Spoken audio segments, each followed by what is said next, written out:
Bem, então, fenômenos físicos e químicos. Para a química, fenômeno é qualquer mudança que ocorre na matéria. Por exemplo, você coloca um comprimido efervescente, vitamina C, na água. Ele vai se dissolver e vai liberar bolinhas, não é verdade? Isso é um fenômeno. Quando o gelo derrete, quando a água evapora, quando o parafuso entorta, quando o parafuso enferruja, tudo isso é um fenômeno. Mas o que acontece? Em alguns fenômenos, o material continua o mesmo, ele não se altera. Já em outros fenômenos, o material se altera, se transforma. Por exemplo, quando o gelo derrete, continua sendo água, que estava antes no estado sólido, agora está no estado líquido. O material não se altera, continua sendo o mesmo.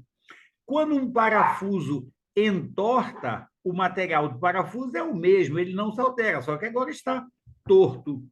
Mas quando o parafuso enferruja, aí o material se transforma, ele muda de cor, ele fica meio marrom, ele fica frágil, fica quebradiço, o material se transforma. Pois bem, olha só.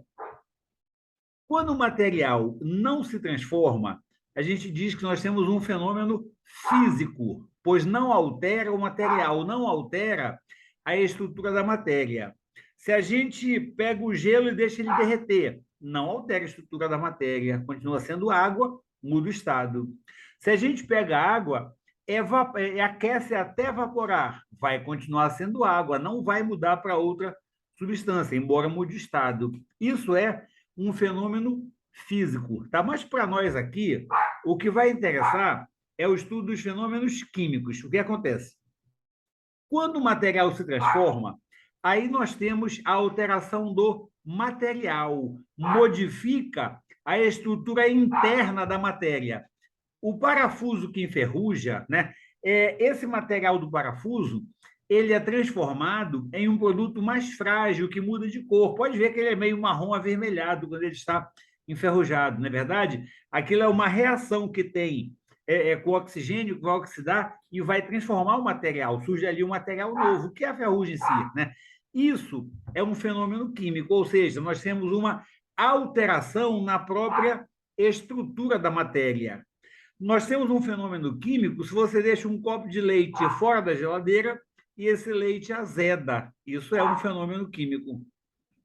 Os fenômenos químicos, eles são chamados de reações químicas. E o que a gente vai ver agora é exatamente sobre essas reações químicas, tá?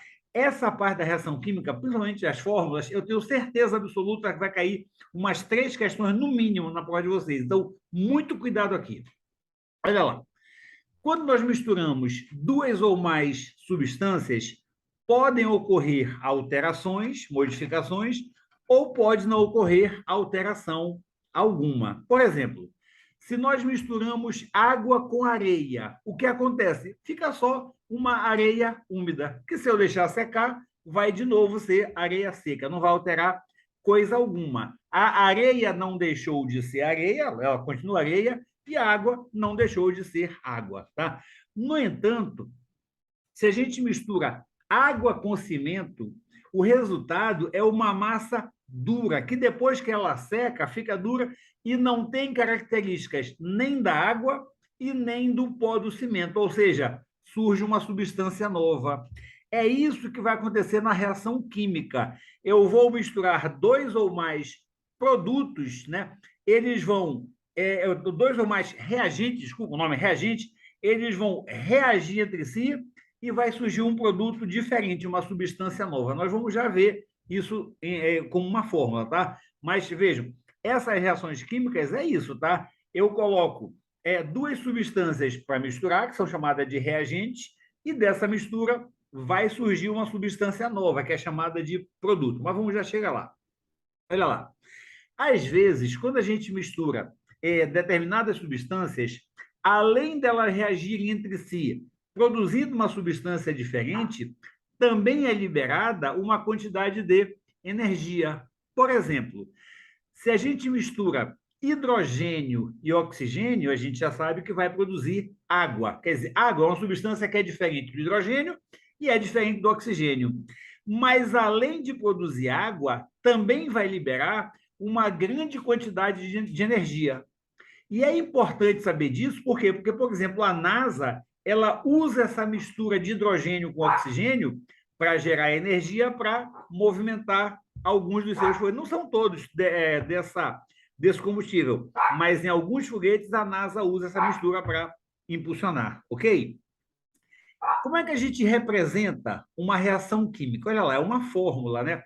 As reações químicas podem ser representadas por uma equação química. Olha lá, a queima do álcool etanol, por exemplo. Olha só, eu tenho etanol e tenho oxigênio. Essas duas substâncias são misturadas, são chamadas de reagentes. Dessa mistura vai surgir gás carbônico e água.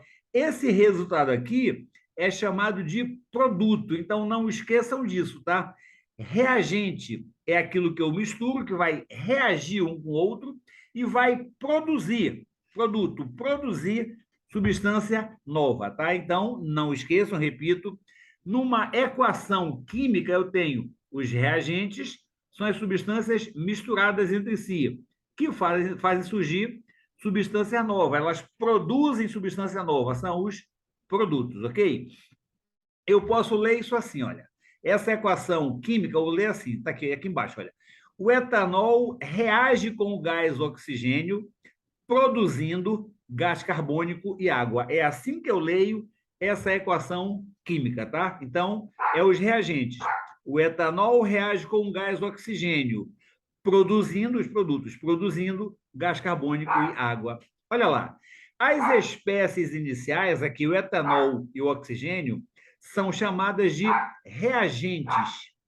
As espécies que são produzidas, quer dizer, que se formam durante a reação química, são chamadas de produtos. No caso aqui, o gás carbônico e a água. Esses reagentes e esses produtos, eles podem ser também representados por suas fórmulas moleculares. Olha aqui, é isso que vai cair na prova de vocês, tá? Olha só, aqui eu tenho a fórmula do álcool. Você não tem que decorar qual é a fórmula do álcool etílico, não precisa, tá? Mas você tem que saber ler isso aqui, olha lá. O álcool etílico, quando misturado com. Olha aqui, a leitura, olha. O etanol reage aqui, o álcool etílico reage, tá? Então, essa é a leitura correta. O álcool etílico reage com o oxigênio, produzindo gás carbônico e água. Só que, observem que agora tem uns números aqui, olha, o 3 antes do oxigênio, o 2 antes do gás carbônico e o 3 antes da água. Esse número é uma quantidade, tá? Olha lá. Esse número aqui, olha, é chamado de coeficiente estequiométrico. Eu botei aqui que ele indica quantas moléculas da substância fazem parte da reação. Não é bem isso não, tá? O nome disso é mol. Quantos mol? Eu coloquei molécula para ficar mais fácil você entender. Quantos mol, é um grupo de moléculas, quantos mol participam da reação. Então, olha aqui. 1 mol, aqui não tem nada, é porque é 1, tá? 1 mol de álcool etílico mais 3 mol de gás oxigênio, reage com 3 mol de gás oxigênio, produzindo 2 mol de gás carbônico e 3 mol de água. Essa é a leitura correta, tá? O que vai aparecer na prova de vocês? Vai aparecer uma fórmula assim, para você marcar qual é a alternativa que indica, a que corresponde àquela fórmula. Aqui seria, como eu disse, olha, 1 mol de álcool etílico reage com 3 mol de oxigênio, O2, produzindo 2 mol de gás carbônico mais 3 mol de água. Essa é a leitura correta, essa é a opção que você vai marcar quando isso aparecer na prova, tá? Então, olha lá, repetindo aqui. Esses números que aparecem antes da fórmula, que não tem nada, é porque é 1. O 3 aqui, o 2 aqui e o 3 aqui, esses números são chamados de coeficientes estequiométricos e eles indicam quantos mols. Repito, eu coloquei molécula aqui, eu vou colocar mol mesmo, tá? Que esse é correto. Quantos mol? Quantos mol? O livro fala em quantos mol, seja quantos moles, isso é plural, vou deixar como está no livro, tá? Que fala em mol mesmo sendo plural. Quantos mol daquela substância estão envolvidos na reação? 1 mol de álcool etílico, 3 mol de oxigênio, assim por diante. 2 mol de gás carbônico e 3 mol de água, tá? Quando não aparece o coeficiente estequiométrico aqui, ó, por exemplo, quando não aparece, significa que o coeficiente é 1. Aqui eu tenho 1 mol de álcool etílico. 1 eu não preciso escrever, eu só escrevo quando é maior do que 1. 3, 2, 3, tá? Então, 1 eu não escrevo. Bem, as quantidades de moléculas são expressas em uma unidade chamada mol. Tá, então, como eu disse, olha, na verdade eu tinha colocado molécula só para facilitar entender, mas o correto é esse mesmo, mol. E repito, essa palavrinha vai para o plural, tá? Para ficar moles. Esse vídeo já está com quase 11 minutos, vou dar uma paradinha por aqui, embora o assunto ainda continue, tá? Ele vai continuar um pouco mais, não vai ficar muito longo. Vou parar aqui, tá?